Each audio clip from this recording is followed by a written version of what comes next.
What better way to start Friday than with morning sex with your beautiful wife? Me and Jeanette have been together for 3 years. Life is good. That's all you'll get until Monday.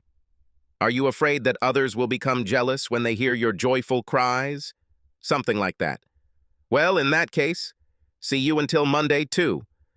This made me giggle and roll my eyes. This is how our Friday began. We both took the day off. Jeanette also took Monday off. My vacation was ending, so we returned on Sunday evening so I could start work on Monday. We were heading to the mountains for a weekend of skiing. Jeanette's best friend, Emily, and her husband, Steve, rented us a cabin 5 miles from the ski resort. We did the same trip with them a year ago. Another couple will join us on Saturday. Emily was Jeanette's maid of honor, and vice versa, for both weddings within a month of each other. Steve is a typical high school jock who has no talent to go further. All he seems to be able to talk about is his glory days. I can probably match most of his home runs, game-winning baskets, and touchdown passes. For some reason, Jeanette and Emily were athletes in high school. They were starters on both the volleyball and basketball teams. They have the same build, each approaching 6 slender feet tall. Probably because she's heard them many more times than I have, Emily just stares into space as Steve tells his stories. It's not like I didn't participate in school sports. I was the starting quarterback on the junior team 3 years in a row. They don't allow high school students to play on the junior varsity team, so I devoted my efforts to college. Even though Steve has a college degree, I would never hire him. In fact, all 4 have higher education. I still need to do my dissertation, and this may delay things. According to my mentor, I should plan something in the 60-page range. I made a sketch, but it will burden me. This is probably how it should be. The presence of a master says something to employers. Don't forget to bring your golf clubs so we have room for groceries. Yes, sir. Anything else, sir? Cute. Just do it. I headed to the garage. As the garage door slid up, a light flickered under my car. Since I changed the oil yesterday, I decided to check it. I grabbed the folded tarp, threw it open, and threw it onto the concrete floor. Kneeling down, I saw a few drops under the oil pan. Poking my finger at it, I had no doubt that it was oil. How difficult is it to make sure the oil drain plug is tight? Apparently much tougher than I thought. Sure enough, I tightened the bolt about half a turn. One more time, back and forth, and the problem was fixed. I put the tarp back and went into the house to wash my hands. Are you ready to go? Almost. Let me wash my face first. What have you gotten yourself into? They didn't tighten the oil pan bolt. Their services may be cheap, but you need to keep an eye on their performance.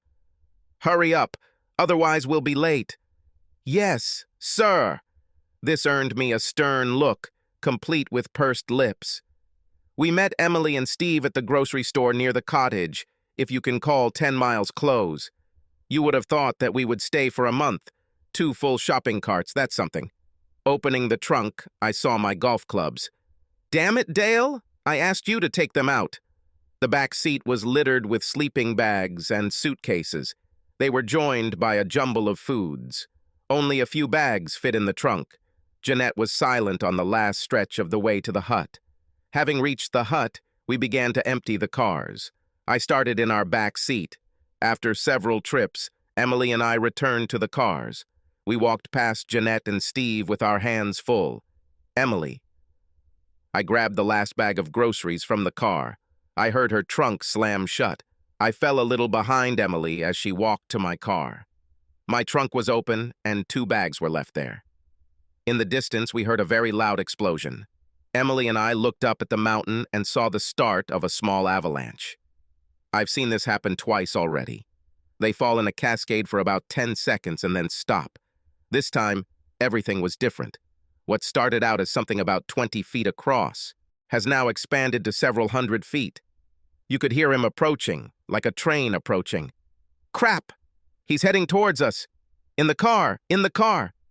I slammed the trunk shut and jumped into the driver's seat as Emily slid into the passenger seat of my car. The approaching noise was frightening. We both watched in horror as the snowy mountain approached. "Prepare for impact." I buried my head in the steering wheel. Emily pulled her knees up and curled into a ball. The impact pushed my car like a puck on ice. A minute later, we crashed into something hard. I suspect it was only a few seconds, but I feared for my life. At one point, I heard Emily scream like a teenager on a roller coaster coming down from the first drop. I felt like my chest was about to explode. My heart rate must have gone over 100. I had a headache. It was completely dark. "I'm alive. Are you okay, Emily?" "I think I'm okay. I have a bit of a headache. It feels like we're tilted." "I agree. Your side is higher than mine." I found the switch and turned it on. "Let there be light." "You're bleeding right above your right eye," Emily said worriedly. "Check me." Beautiful hair, slender, sweet smile. What exactly should I check? Giggling. "I understand that I'm not bleeding." "Well, not where I see," I winked. Emily blushed. We sat in silence for several minutes. I tried to open the door, but we were pressed tightly. A large, dark area, without snow, was visible next to the front right wheel. The lighting wasn't very good, but it looked like there were some very large trees making a roof over our heads. If we could tap into this hole, we would have enough oxygen to survive for several days. We would have to make sure to run the fan to circulate the carbon dioxide. It's not the lack of oxygen that kills you, it's the CO2 reaching lethal levels.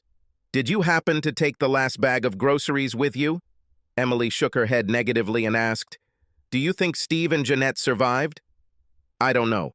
I have never seen what happens to houses when an avalanche of this size hits them." My heart sank. What if Jeanette doesn't survive? My eyes blurred and I wiped away a few tears. It looks like Emily did the same. "I guess we haven't quite survived yet either, have we?" "Not until we breathe in some sun-warmed air. I wonder if anyone will understand that we are buried." I pressed the horn. It worked. At least we have a way to signal the rescuers. Every hour or so, or when we hear activity, we can beep. After an hour of almost complete silence, Emily announced, "I don't want to die." Agree. I didn't know that today was my last day on Earth. Even though we don't have a phone connection, I'm going to scribble down some texts telling those I love how much I love them. What a wonderful idea. It's a pity that I don't have my phone with me. I would do the same. "You can use my phone." I typed for about 10 minutes before emotions overtook me. As she handed the phone to Emily, she felt the same way. For the next 2 hours, we passed the phone to each other. Each of us wrote several messages from the afterlife. We didn't hear anything.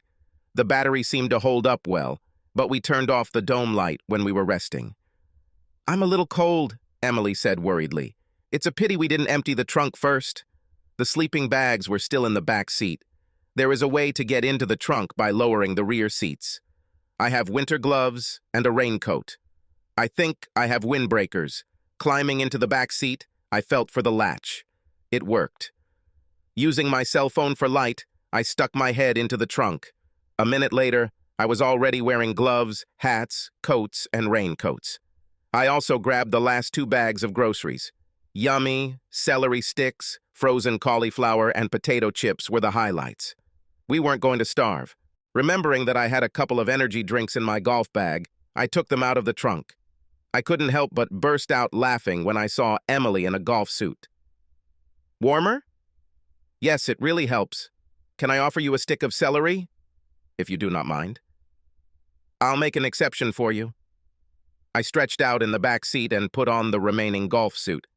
Emily lowered the passenger seat as low as she could. "It's a pity we don't have a blanket," said Emily. "Hey, I have these tiny towels that I use to wipe down my clubs. We can cover our faces with them. We could pull up the rugs." "It's not much, but it can help." That's what we did. We each took one. We threw them over ourselves, then covered our faces with small towels. It really helped. We closed our eyes and rested. When I woke up, I realized that I had slept for 2 hours. Emily purred, as women like to describe their snoring. Instead of waking her up by honking the horn, I lay there thinking about my life and my current predicament. I don't want to die. Will they find us before the spring thaw? Are we really going to die an hour before they find us? My mom will be desperate. I hope Jeanette survived. Emily woke up with a start and screamed, "It's okay, Emily, I'm here." It was a terrible dream, Dale. I saw our skeletons in the car. I don't want to die. Without asking Emily, I climbed into the back seat. Her warmth was pleasant. I'm not going to deny it. What time is it now? Just after 7 in the evening. The sun has already set for almost 2 hours. That's why it's getting colder. Are we going to starve, freeze, or run out of oxygen? I think we're okay with everything except freezing. I could use some water. Turning the ignition key, I discovered that the driver's side window was jammed. Both passenger windows rolled down several inches. I checked to see if they would rise back up and then low-read them again. We took the opportunity to suck on some snow to get some water. With a little effort, we managed to punch a hole into the darkness. We had a supply of oxygen. After running the fan for 10 minutes, I rolled up the windows again. With our horn constantly blaring, I could only hope that somewhere in the distance someone was thinking, "What was that noise?" Emily spoke about what I was thinking about. "I need to pee." "Me too." "Offers?" "It looks like the car tilted towards the left front wheel. I'm about to drive. Don't look at me, you pervert." "Wait, let me take out the camera and take a video. You will die from beatings if you do this." The sounds and smells of urine filled the car. Once finished, Emily returned to the passenger seat. I unkindly took my place in the driver's seat. I emptied my bladder, turned the key, and the windows slid down. Since the window was down, I turned on the fan. After bemoaning our predicament, we tried to settle in for the evening. After lying motionless for about 30 minutes, Emily asked, "Will you behave? Do you want me to do this? What I want and what I know that I must do at a given moment in time are two completely different things. I think you should hug me because I don't want to be accused of poking you all night long." Emily climbed into the back seat, leaned against the back, and pulled me towards her. "Press closer to me." I am freezing. After covering us with rugs, Emily placed her right hand on my chest, pulling me closer. The warmth of her body was too pleasant. If her hand had moved lower, my discomfort would have been revealed. With our faces covered in golf towels, sleep eventually overtook us. I didn't know how long we slept, but Emily pushed me away. I rolled to the side and watched as Emily took her place in the driver's seat. The sounds and smells of urine filled the car again. Looking at the clock, I learned that it was almost 5 a.m. Emily re-established our cuddling position. None of us wanted to sleep. "What will you do if Jeanette dies?" I do not get the question. "Are you going to leave or stay here?" "What about you? What if Steve is dead?" "I'll probably move to live with my parents until I recover from grief." "How much time do we have?" "About a week," I chuckled. "We have plenty of water and probably enough food for another 3 to 4 days. It's hard to tell if we have enough oxygen." "Is someone really looking for us?" "Since this is the highway department, I hope so." I snuggle up to Emily again. Her hand slid under my shirt. The warm touch of flesh on flesh was pleasant. We talked for several hours about everything and nothing. After eating a few potato chips and finishing off the celery, we got comfortable and soon fell asleep. When I woke up, I lay motionless. Emily purred softly. I looked at my watch. It was approaching 5 in the evening, and then I heard a dull thud, barely audible. "Emily, I heard something." I started beeping 3 short beeps, 3 long beeps, and 3 short beeps. Emily hummed quietly, "Please, please, please." We were silent for a minute, and then we both heard a knock. I repeated SOS. Then eureka. Their probe pole landed right on the car. I pressed the horn and didn't let go until the pole hit the car again. Even if you know you will be rescued, the longer it took, the more worried I became. "Why so long?" Emily pressed herself against me as I leaned over the driver's seat. From time to time, another probe would hit the car. Then we heard voices. "Almost there. Hang in there." The sound of metal on metal has never felt so good. I pressed the horn again. The light of a miner's lantern broke through the snow. An elderly guy, bundled up, grinned at us. He cleared snow from the driver's door. I tried to open it, but the snow was still in the way. A couple more minutes of shoveling, and I felt the door begin to open. The sound of his shovel hitting the door was followed by my door swinging open about 6 inches. "Thank you, thank you, thank you." "Nothing special," the man answered. After helping me and then Emily get to the surface, we were greeted by darkness. There were probably 20 people there with their miners' hats glowing. They covered us with blankets, gave us a bottle of water, and tied us to the sled. "Is the house still standing?" "What house?" My heart sank. "We stayed at 24269 Pine Way. There are 2 people there." He repeated my information into the microphone. After some conversation, he approached us again. "We didn't find the house. It's too dark now, but we'll be back in the morning. Let's take you both to the hospital. You were under 15 feet of snow. We heard your car horn this afternoon, so we're working late into the night." "Ready?" Emily clung to me, wrapping both arms around my waist, and we were dragged to the ambulance. A warm ride later, we ended up in the emergency room and attracted a lot of attention. I had to put 2 stitches in the wound above my right eyebrow. Such was the extent of our injuries. There was no sign that hypothermia had reached a critical level. Despite this, we still spent the night in the hospital receiving fluids and slowly getting our body temperature back to normal. In the morning, Emily was released first, but she was waiting for me. I talked to the ambulance workers. They found a hut, and there are signs of life there. My heart was singing. I grabbed Emily and turned her around. She leaned over and kissed me on the cheek. "For what?" "Because you are a true gentleman. You were so calm. I don't know if I could have done it myself. I know things would be different with Steve. He would be completely lost. So thanks again." "You're welcome, and thank you too. You kept your cool, which only helped me." "Who is responsible for the rescue?" "I found this guy in the cafeteria. I think they set up a command center there. Let's go." The next 2 hours were brutal. Not a word from the search party. It was about 12:30 when we received the news. From the person in charge. 2 people survived. We need to use heavy equipment because the walls have collapsed. They must have been lucky to be in a place that wasn't completely destroyed. Any guesses on when you'll get to them? It's too early to say. I felt dizzy. Both are alive. Please don't cause any more harm with your bulldozers. Then came another wait. A couple of hours later, we heard his message. Both got out safely. They'll be here in 30 minutes. My eyes filled with tears. Thank you.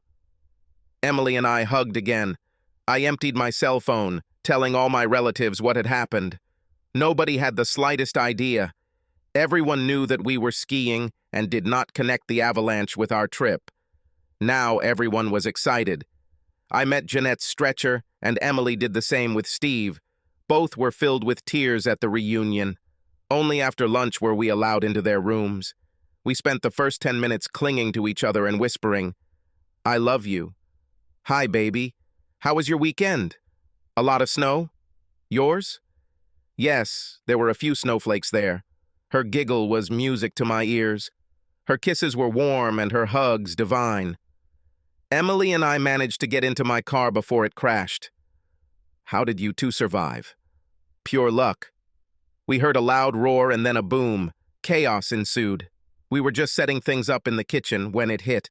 I thought I had died, but when the noise stopped, I realized that I had survived. It was pitch black, and I could hear Steve moaning. We had about 3 feet of space.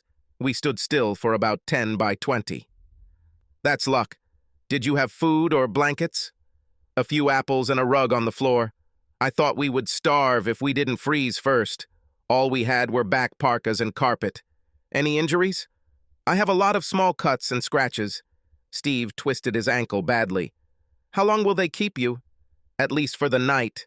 Our body temperature is dangerously low. One nurse said it was unlikely we would have survived another night. I kissed and hugged Jeanette. The visitors were asked to leave. Well, get a good night's sleep. I'll go home and take your car. I'll take your clothes and bring you a new set. Jeanette nodded her head affirmatively, but then, almost in a panic, she begged, Dale, just leave them. I don't want to remind you of this. I'll throw them away. Her hands reached for the bag I was holding. Really, Jeanette, it's not a problem. You will never remember that these were your clothes. Everything is practically new. I understand. Dale, just give them to me. Please. Get some sleep. See you in the morning. Deo, give me that damn bag. Jeanette, you're all worked up. Get some sleep. See you in the morning. I think if she could get up, she would attack me. Strange. I was waiting for Emily, and sure enough, the elevator took her to the lobby. How is he? Big child.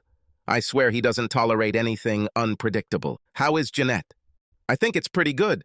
She freaked out when I told her I was taking her clothes home. She just wanted to throw it away to erase the memory of this ordeal. Different strokes for different people. Seems really weird. It looked like she didn't want me to see. Agree. And you? What have I done? Did you leave your clothes? No. Everything is here in the bag. Can I? Emily. I glanced furtively. Her expression immediately changed. Her eyes were wild. Damn it, they had sex. Look at her pants. They're damn sticky. There's a lot more than one time here. I'm going to kill him. Emily, I dropped my bag and headed towards the stairs. The door slammed behind her. I stood there stunned. How could she? She didn't act like she was being raped. I sat down heavily on the chair. My heart was breaking and my eyes were blurry. Rage began to take over me. 10 minutes later, security escorted Emily back to the lobby. One of the guards stood 10 feet away from her and warned her to behave or he would throw her out. He said they thought they were going to die.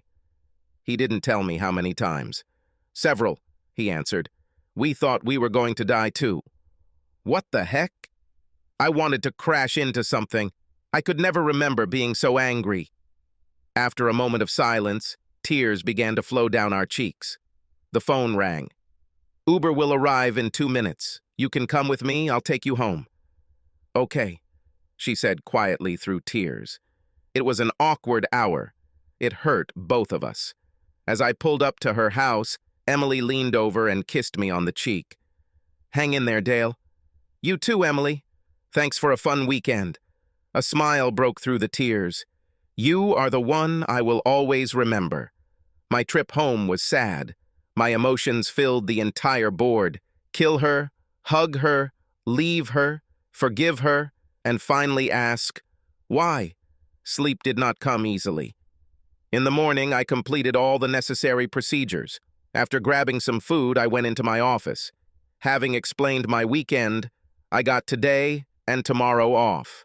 I am back. I rummaged through Jeanette's clothes and pulled out some sweatpants and matching underwear. Then I was overcome with rage. I went looking again. Last Halloween, she wore a stripper costume. I found it and a lace thong. This is what you need. Since her drawers were open, I decided to move her things into the office bedroom. She can figure out how to move things around to make a sleeper sofa. Back in our bedroom, I collected the obvious feminine toiletries, filled a trash can with them, and then placed the trash can with her clothes. It took me a while to work up the courage to enter Jeanette's room. Her parents and sister fawned over her. Jeanette's eyes were red and swollen. After hugging and kissing my relatives, I stared at Jeanette. The desire to strangle her to death gave way to a tender embrace. Is this all I get? I simply nodded. Yes. She knew that, I knew. Her lower lip trembled. Will you be released today? I think yes. I responded well to the IVs and blankets. No matter how disgusting their food tastes, I can't get enough of it. Jeanette felt awkward. She couldn't look me in the eyes. I'll go have some coffee. Can I bring someone else anything? I'll go with you, son, said Jeanette's father, Fred. As soon as we were in the cafeteria, he looked into my eyes. What's going on, Dale? I thought you both must be in love with each other after the ordeal you went through. Fred, I just want to confirm that our house is not so rosy. I'll let Jeanette tell you her side. Sounds bad. This is true. I do not know what to do. We brought a tray full of coffee cups and donuts into the room. Jeanette wiped away her tears. After the tray was eaten, Fred gathered his group and left. Before Jeanette and I could talk, her doctor came in and told her to get ready as she was ready to go home. Jeanette took the bag of clothes I brought and went to the bathroom. It didn't take long. "Do you want me to wear this?" "Dress the way you act. I thought we agreed not to have sex until Monday. Of course, we also made several vows that were crushed by the avalanche." Her face scrunched up and she collapsed into the bathroom. She cried for about 30 minutes. Jeanette wore this costume when she came out. With her cracked voice, "Happy now?" "Not even close. Let's go." A nurse arrived with a wheelchair. Her face showed genuine amazement. I got out to drive the car to the entrance. Everyone stared at Jeanette as she climbed out of the wheelchair and headed towards the passenger door. I didn't bother going out to help her. The ride continued in silence for about 5 minutes. "We thought we were going to die, Dale." "We too, but we didn't ruin life. This brought tears again, silence again. What will happen now? Your things are in the office. The rest of the way she just sobbed quietly. When we arrived at the house, she gathered her courage and muttered, 'I feel bad.' Me too. My car was totaled and I began the process of getting my insurance company involved. I took my temporary car. On the way home, I realized that being around Jeanette right now is not what I like. I sent her a message. 'Don't wait. I'm not home.' Her response was quick. 'Please come home, Dale. We can't solve anything if we don't talk.' Too early. I spent the evening at a sports bar watching college basketball and hockey. It seems that cheated husbands are supposed to emit a certain smell. A few hours later, the waitress asked me if I was coping with my wife's infidelity. She warned me that I couldn't drink away my problems. Yes, I agreed. Jeanette was waiting for me when I stumbled in around 1:30 a.m. "I was worried about you." My indistinct answer was something like, "But I'm not." Pushing away her attempts to hug and kiss me, I closed the bedroom door and dived into the middle of the bed. In the morning, Jeanette left a note saying that she was at work and that she loved me. I couldn't hang around the house because there were too many good memories that only fueled my rage. I showed up around noon and worked until 9. "Are you coming home today? The supper is ready." Too early. Stopping for something to eat, I rolled in around 10 p.m. I had to work again in the morning and couldn't afford a hangover. Jeanette was curled up on the couch in her sweatpants. For the first time since Monday, her eyes weren't red and puffy. "We need to talk. Please don't shut me out." "What is there to talk about? You thought you were going to die, so you cheated." "You do not understand." "What don't I understand?" "Emily and I talked for a long time about death. Our communication was verbal, not sexual. We had the same problems as you. Are we going to freeze to death? Will we die of hunger? Will they find our skeletons in the spring when the snow melts? However, unlike you, we wondered if each of you survived. How were your concerns different?" Tears appeared again. "They weren't there. We were talking about you guys. And then you decided that we were most likely dead. Let's have sex." "Dale, no, it wasn't like that at all." "So why?" "I don't know. I guess I was weak and scared. I'm not as strong as you. Are you going to divorce me?" "I don't want a divorce. I really do not know. I get goosebumps when I'm near you. The pain of betrayal is too strong. Can I at least hug you?" Opening my arms, Jeanette wasted no time in crushing my ribs. Her sobs continued for several minutes before our embrace was broken. "Good night, Jeanette. See you tomorrow." "Good night, Dale. I love you." This was the first time I had to deal with betrayal. If I had gone through this once or twice, in high school or college, I would have learned that there is a tomorrow. Right now, I wasn't sure. I just couldn't understand how supposed love gave way to lust. For the next few weeks, we lived in a cul-de-sac. I wish I had Emily's phone number. Is she really divorcing Steve? If so, will she leave? Have you spoken to Emily? Not since she burst into my room on Monday morning. I will never contact her again. She wasn't very kind. Her tongue was very rough. She praised you for being a gentleman and her hero. She told me that you know everything. That's why I cried when you showed up. Did you tell your parents? Fred immediately suspected something. Not really. I hoped we could get through this. The way things are going, that's unlikely, isn't it? I thought our flame was hot, but you put it out. I just don't feel right around you. Something inside me died. We'll see how the next month goes, and then I'll decide. Jeanette's eyes sparkled with tears. My soul was dead. I didn't feel anything. 4 more weeks, and I was still emotionally dead around Janet. Jeanette, where are we? Can you give me one reason why we shouldn't break up? Because you are abandoning us. I did something I will always regret, but it wasn't planned. It just happened. I call it bullshit. Nothing happens for nothing. It happened because you wanted it. Jeanette was very annoyed. Not true. Damn it, as far as I know, you and Emily were together, as calmly as possible. So what game do you want to play? Fine. How long have you been lovers? I bet it was great meeting Steve again, wasn't it? This may have been Steve's first time, but I wonder how many others there have been. Jeanette pulled her knees to her chest and curled into a ball. Each of my accusations was like a slap in the face for her. Did you use our bedroom or just motels? No matter what you did, you managed to keep me in the dark. Here you go. Are you happy now? Sorry, Dale. I shouldn't have said that. No others. There have never been others. It was just a terrible decision on my part, and only when we were trapped. Please, can't we try to move past this? One thing I can tell you for sure, Jeanette, you just sealed our fate. I wanted a woman strong enough to resist. Now I know that you will always think of me as a fraud, and I will always have to deal with the question of whether you have found another set of circumstances that cause you to cheat again. I'm too young for this kind of life. I'm filing for divorce. Oh God, no. Please, Dale. I don't want to lose you. Jeanette, I have to move on. My skin no longer breaks out in goosebumps when I'm around you. The only feeling that remains is pain. You couldn't drive the knife deeper into my heart. I'm going to instruct my lawyer to file a petition for divorce. You will be served here. There is no need to make this public. Jeanette's eyes were wet and her voice cracked. I'm really afraid. I won't dispute this. What will happen to our house? I think we need to sell it. I don't want it, and I doubt you can afford it. With a muffled answer, okay. 2 days later, Jeanette was served at home. This was fair since we didn't have much to share. I will have to pay a nominal amount of child support for 2 years. Since this was uncontested, the divorce was granted in less than 90 days. Jeanette tried her best to get me to soften, but I couldn't, and maybe I didn't want to.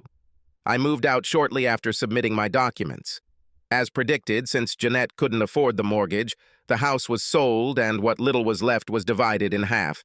First, Jeanette went to her parents. She moved a few months later, but I don't know where she moved. When I think about her, I get angry and sad again. Taking revenge on Steve was tempting, but it wasn't worth it. If he is smart, he will avoid me because I may change my mind about revenge. While the divorce process was going on, some of my longtime friends did everything they could to set me up with available ladies. Although I went on a few dates, I was emotionally dead. The thought of starting a relationship landed with a thud.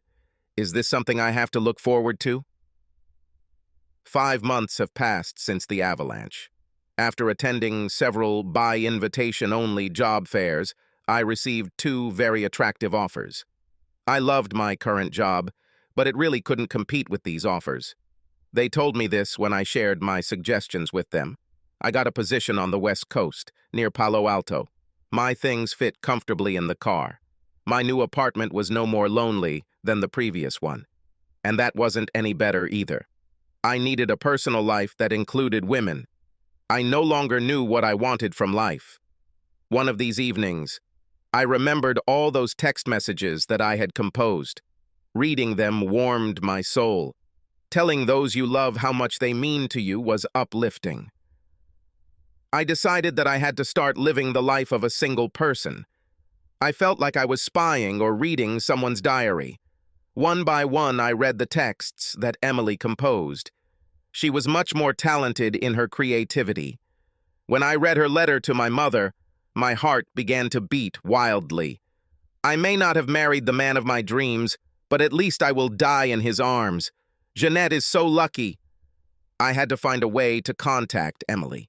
Jeanette's phone number no longer worked. I decided that it would be cruel to ask her to do this anyway. Remembering the conversations with Emily while waiting for our rescue, I thought that I knew what city her parents lived in. One of the photo albums I picked up had photos of our wedding along with a newsletter. This gave me my maiden name, Emily. It didn't take long to find the parents.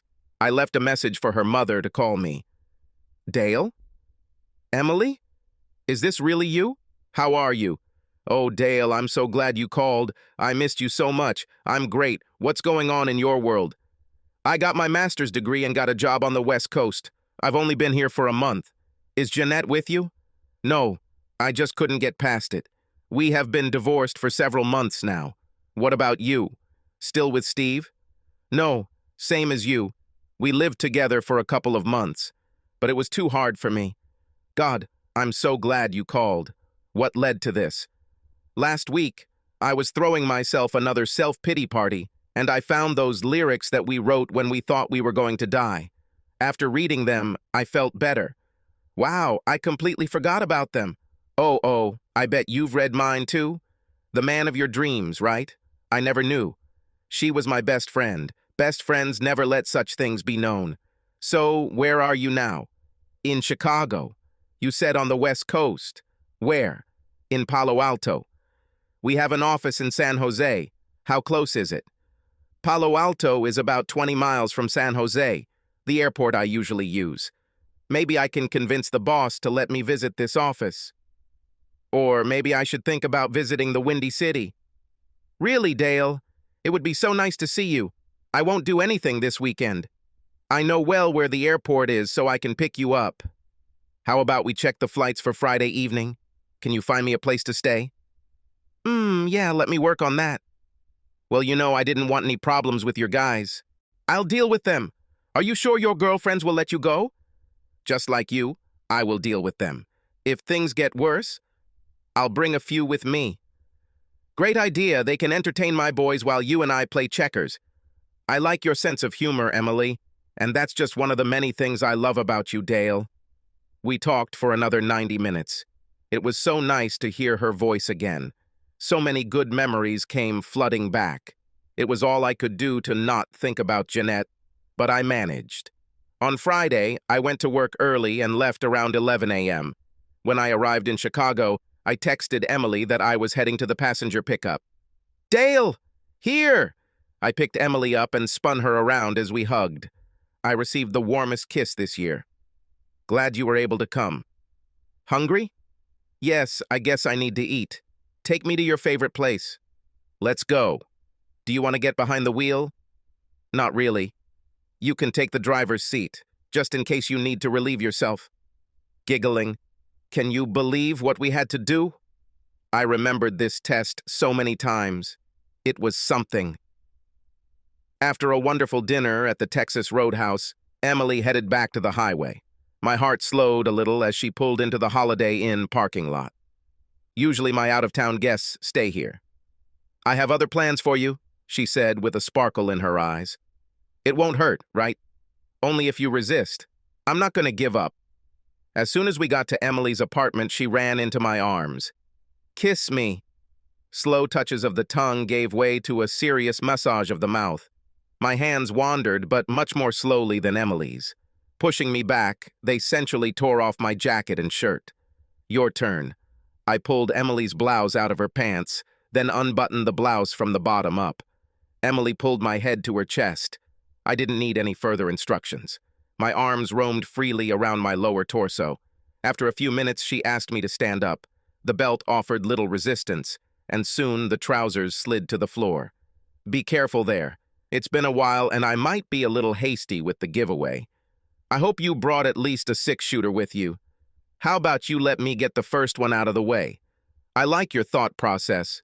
We pressed ourselves against each other, this time face to face.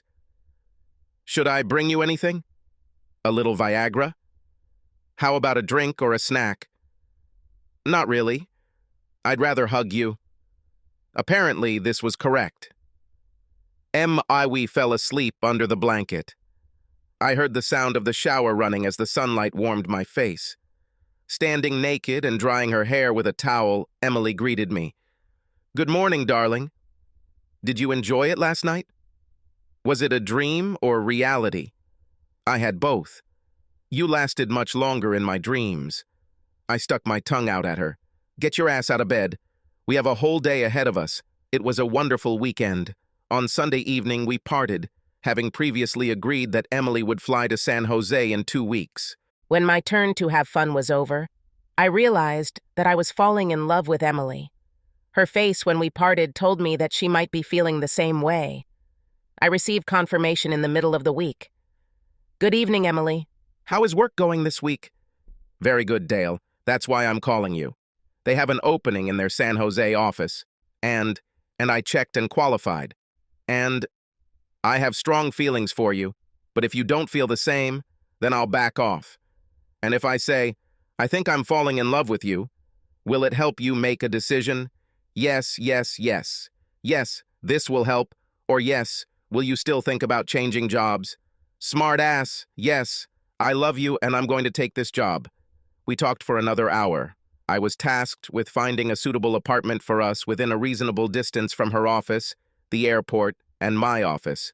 As soon as she was approved for this position, her suitcases were packed. It's only been 6 weeks since she called me back. Sometimes life moves at the speed of an avalanche. We were in no hurry. We both had deep-rooted relationship anxiety issues. Although we had a few screams, we always managed to kiss and cuddle before bed. I work with a lot of young women, and this worries Emily. She travels with men, and it bothers me. It was during one of our conversations 10 months after we started living together that we came to an understanding. "I'm so sorry, Emily. I acted like an ass. If you can keep your vows when circumstances force you to sleep with the man of your dreams, then I have nothing to worry about when you're on the road. I don't trust men, so please avoid situations that put you at risk." Listen to me, Dale. I was unfairly petty when I said you work with all these women. You proved to me in the avalanche that you can be trusted. I may not trust the women you work with, but I am convinced that I can trust you. We looked at each other in silence for a minute, then I dropped to one knee. "I don't have a ring or anything because it happened pretty quickly, but would you like to die in this man's arms or in your dreams?" Pushing me back onto my back, then pressing his chest against me. "Will I die quickly or what's on your mind?" "A very slow death. 50 or 60 years of torment. Sign me up for the company."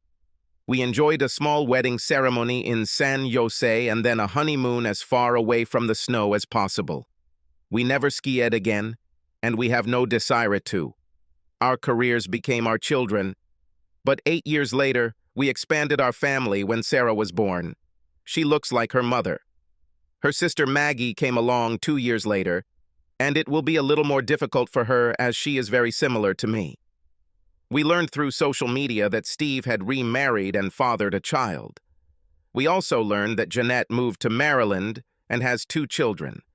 Neither Steve nor Jeanette attempted to contact us, nor did we contact them. This relationship was buried under an avalanche.